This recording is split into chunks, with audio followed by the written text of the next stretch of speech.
the house in the front, the blue house, it was the original house on this property, which Steve was able to get at a pretty reasonable price because it was a fixer-upper.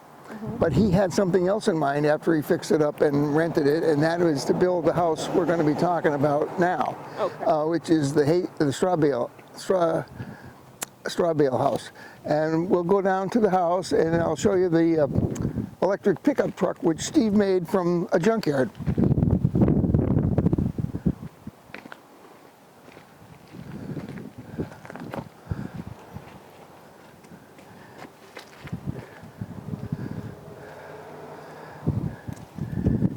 This was a useless truck when Steve got a hold of it. The motor was totally shot.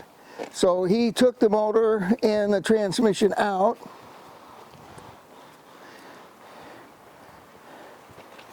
And with his electrical skills, I don't know where he got them, and countless batteries, he put together a truck which is all electric and which has passed inspection in the Commonwealth of Massachusetts. So we'll just continue on here and go into the real reason for being here.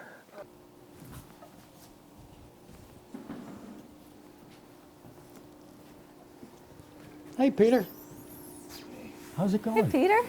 How you doing, bud? Good, good. Nice to see you. Come on in. Hi.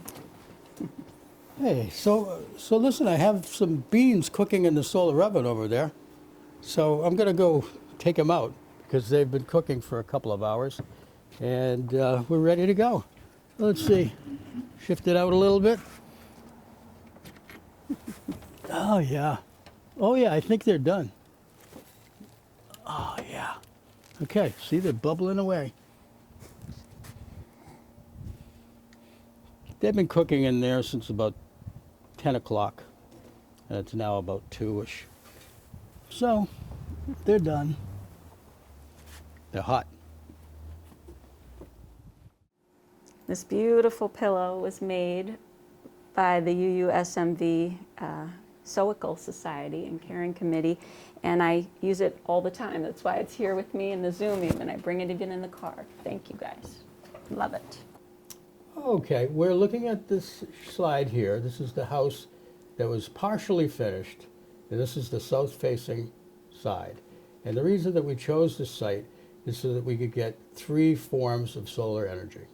One is the photoelectrics, which is this area here.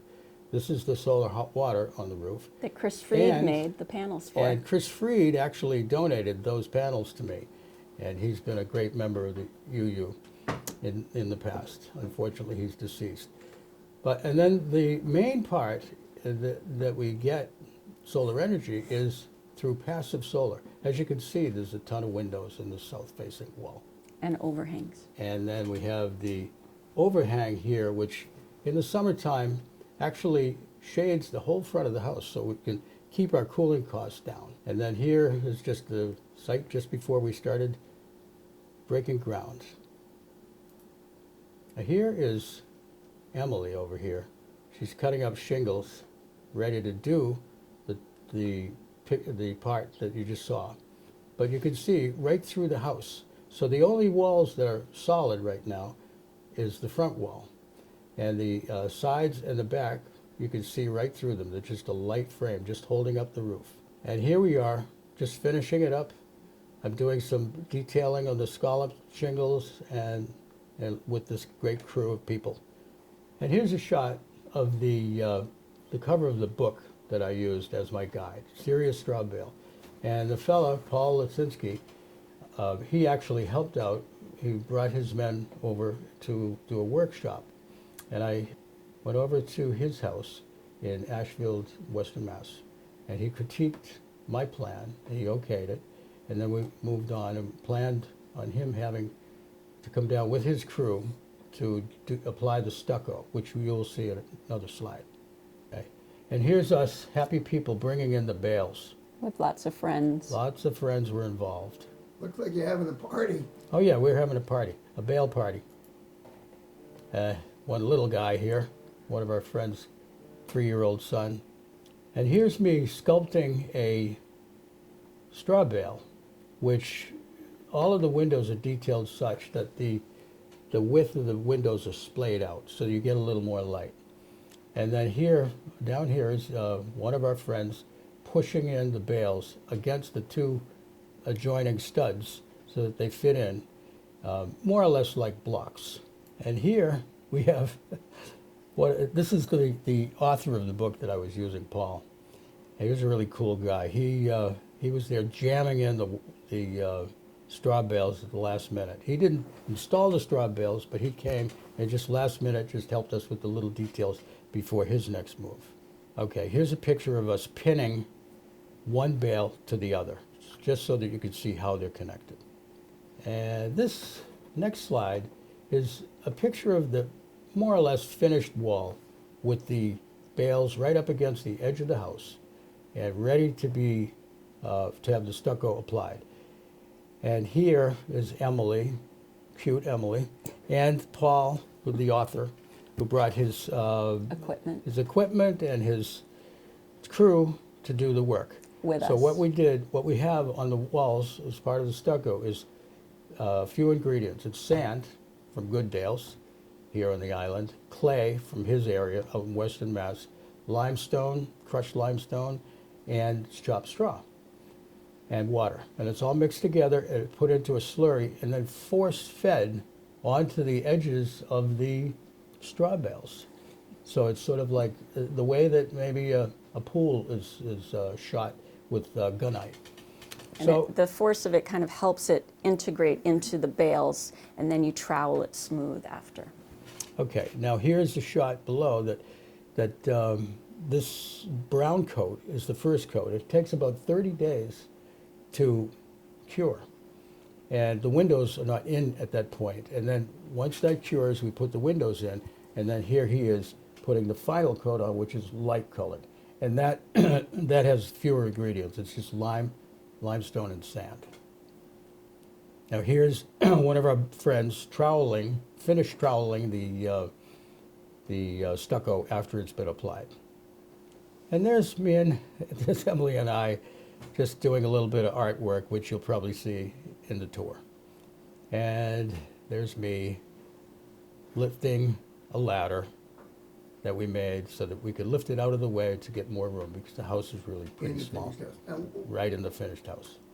So this is all 2007, 2006? 2005 to 6, I believe. Okay, and so Yeah. here we are in 2022, and you have a working home. We have a working home. And we have a little tour? Of course. Sure. Well, that would be good. Yeah, I'd be happy to take you on a tour. Emily's a better tour guide than I, but you know, she can be the guide. You just follow along. I'll be in the back. Okay. Well, this is the kitchen. It's a guest house. So you did all this carpentry, Steve? Yes, I did. Me and one of my good friends, but by and large, it was just me and another person who did the carpentry.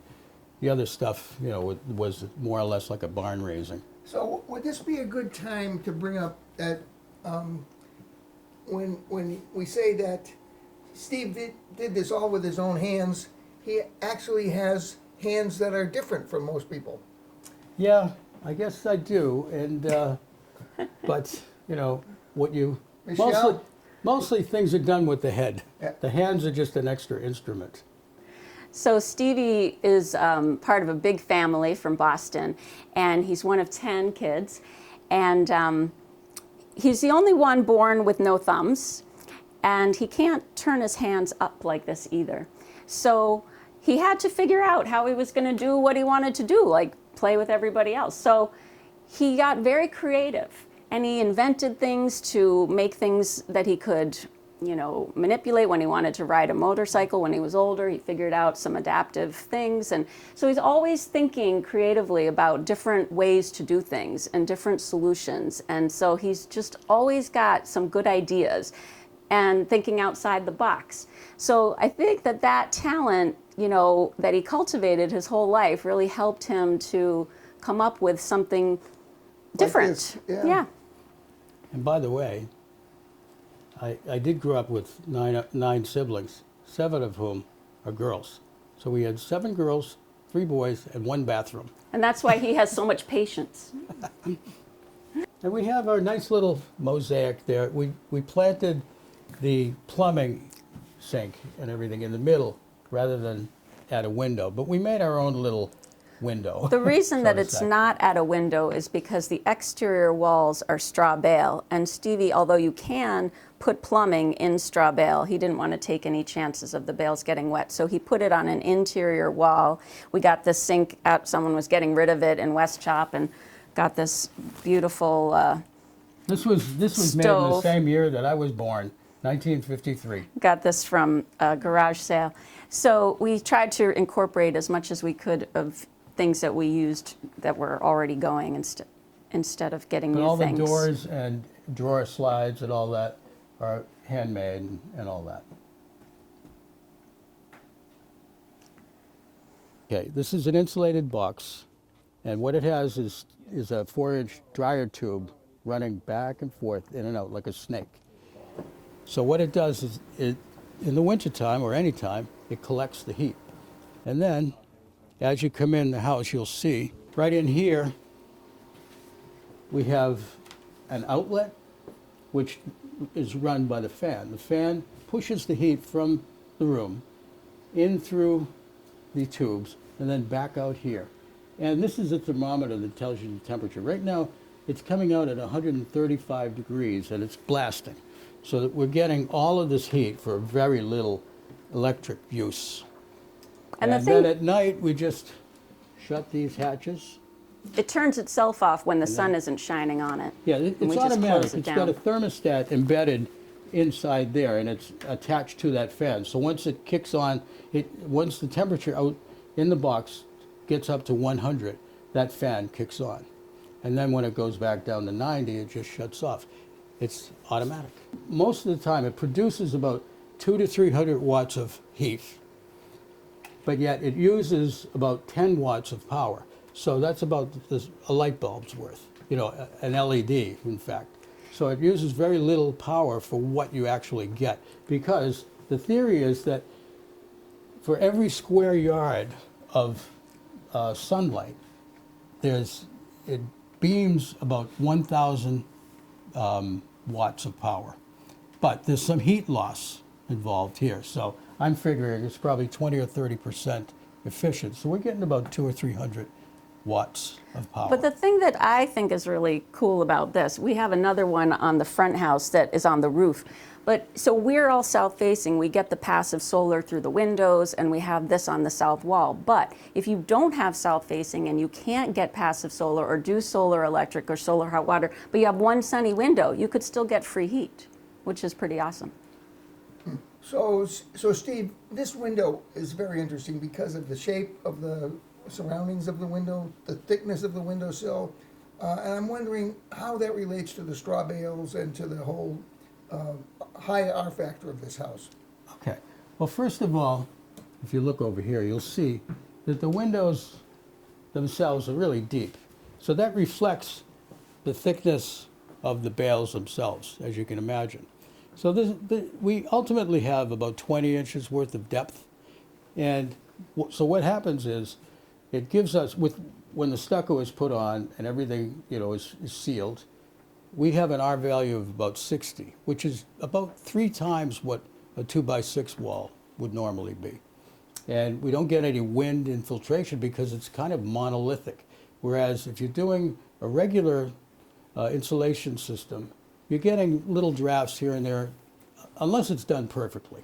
But this is done perfectly because they're all stuffed together. It can't be any worse.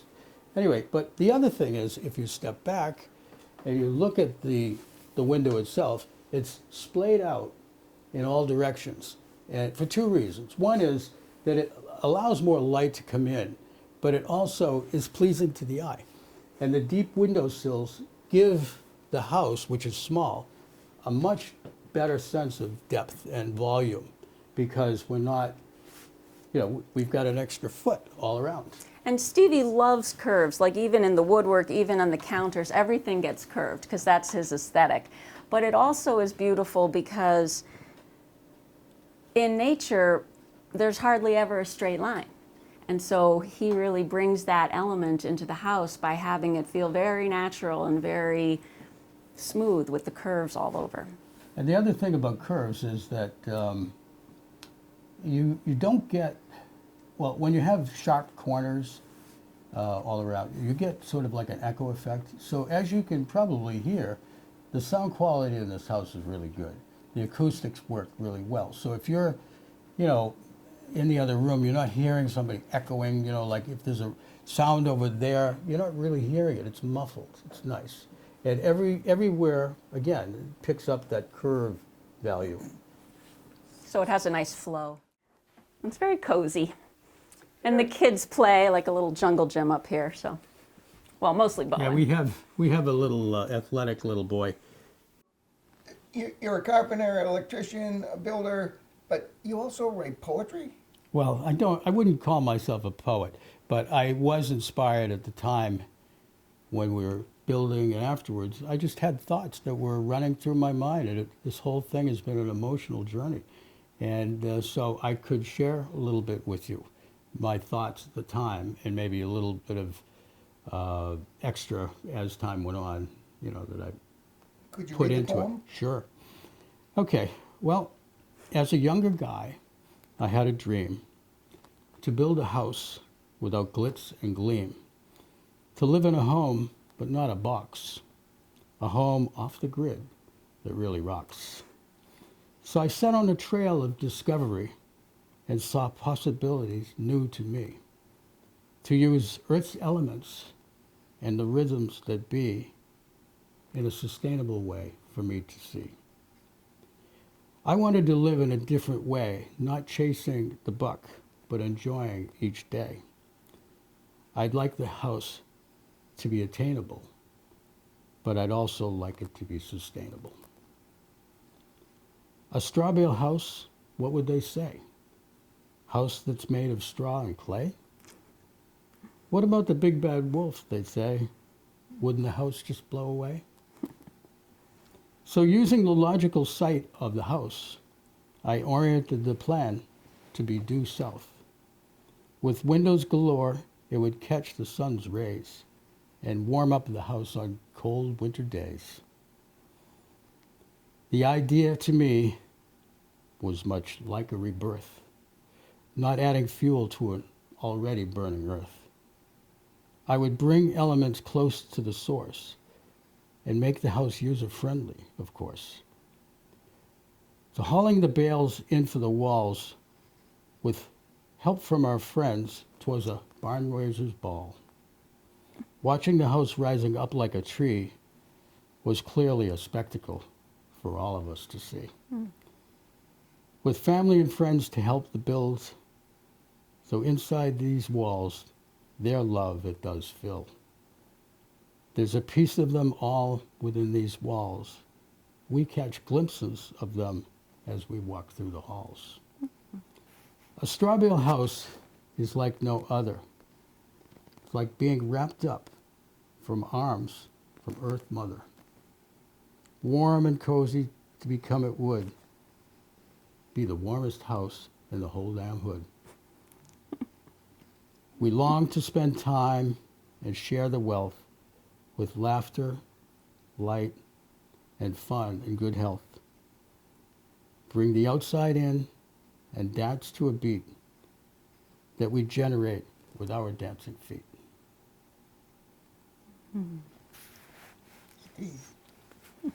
So I want to ask you another question, but I think maybe this would be a good time to hear from Emily and what it means for her to live in a house like this. And I'm going to get back to you with another question. Well, you know, I feel like the house is kind of almost like alive. You know, it really is interactive. You know, it almost feels like rituals. You know, we pull down the shades at night. There are these insulating shades that keep the heat in.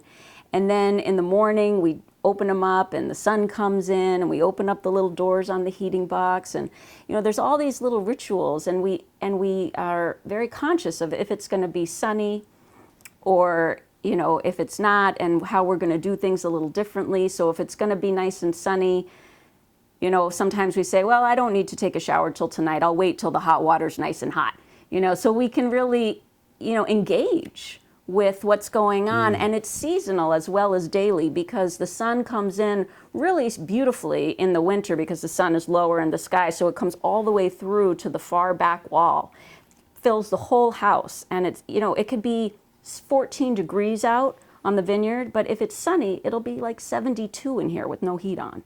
It's amazing. And in the winter, I mean, in the summer, it's the opposite, because the overhangs shade the windows, so it's nice and cool, because the good insulation of the straw bales keeps it very cool as well. So it's just amazing. And when we first built the house, before we put the bamboo floor and the cork floor, also sustainable types of materials, you know how you would measure your kids as they get taller in the bathroom, you know, on the bathroom door jamb, and but we did that with the sun as it was coming in during the year to see how far it would get back, and we marked it on the floor with the date, you know. So it was very much, you know, like a living creature to us, you know, how we work with the house and how it works with the elements. A lot of people get that kind of satisfaction from gardening or their walks, and we get it in our house too, in addition to those things. So it's very special to us. And because, like Stevie said, so many friends and family helped us, it's very meaningful to us. It feels very much a part of our family, really. And, you know, the other thing I want to add around that is that, you know, we conceived the house, we bore the house, or birthed the house, I guess, and now we nurture it, we take care of it. But if we left, it would still be a house, it would still live, it would still thrive, because it's all of those elements have been done. And so it's kind of like having an offspring. And we feel really good about that. So for our congregation, it's been a while since we've actually seen our hymn books, but I happen to have brought a couple along, and I'd like you two to read a reading by a man named Antoine de Saint-Exupéry, who wrote The Little Prince. That's a and mouthful. it's number 649 in our hymn book. Thank you. And Emily, if you would read the Roman, and Steve, you would do the italic. Okay. Since I'm half Italian. Okay. Okay. May I start? Is that okay? Okay. Yes. In a house which becomes a home, one hands down and another takes up the heritage of mind and heart, laughter and tears, musing and deeds. Love, like a carefully loaded ship, crosses the gulf between the generations. Therefore, we do not neglect the ceremonies of our passage when we wed, when we die, and when we are blessed with a child. When we depart and when we return, when we plant and when we harvest. Let us bring up our children. It is not the place of some official to hand them our heritage. If others impart to our children our knowledge and ideals, they will lose all sense of us that is wordless and full of wonder. Let us build memories in our children, lest they drag out joyless lives, lest they allow treasures to be lost because they have not been given the keys. We live not by things, but by meanings of things. It is needful to transmit the passwords from generation to generation. Thank you, guys. So Thank glad. you, Peter. It's a beautiful passage. Okay, we're wrapping up now, but we left something out, and that's about the name Solarazza. Is this just a coincidence? Solarazza? What happened here? Absolute coincidence. No, my name was Emily Sims, and Stevie was Stephen Rosansky, We almost forget our old name. right? But so we didn't want to hyphenate, and we didn't want to switch to one another's names, so we talked about combining them. But they didn't sound very good mixed together. So we were brainstorming, and we were saying, well, how do people get their names anyway? And it was either what you did for work or where you were Like a from, Cooper or Smith, you know. And we were building the solar house, and it was very meaningful and special to us, and that's what we're about. So we decided we wanted that to be part of our married name, and so we came up with Solarazza, which means solar people. The word razza in Italian means race or people. But it also has a double meaning, and which we found out later, and it just happened to be coincidence. But sola is the feminine version of single. Of and humanity. Razza, humanity. And Razza is race, single race. We like So that. the feminine version of humanity as well as solar people. So What a way to wrap it up. Thank you for guys coming over. so much. Well, yeah. thank you thanks, guys Peter. This is great. for giving us the opportunity to show us off a little bit. And we hope that everybody enjoyed it, but we also hope that it may inspire someone else to think outside the box. And I also just wanted to mention that if anybody has questions that they'd like to discuss with us, we're very open. And you didn't really get to see much of Stevie's electric truck. This is actually the second electric truck. And you know, people might want to ask him questions about that, but that runs off of solar as well, so it's a solar truck. So, Thank you, guys. all right, well, great to see you. Take care. Great to see Thanks, you guys. Peter. Okay.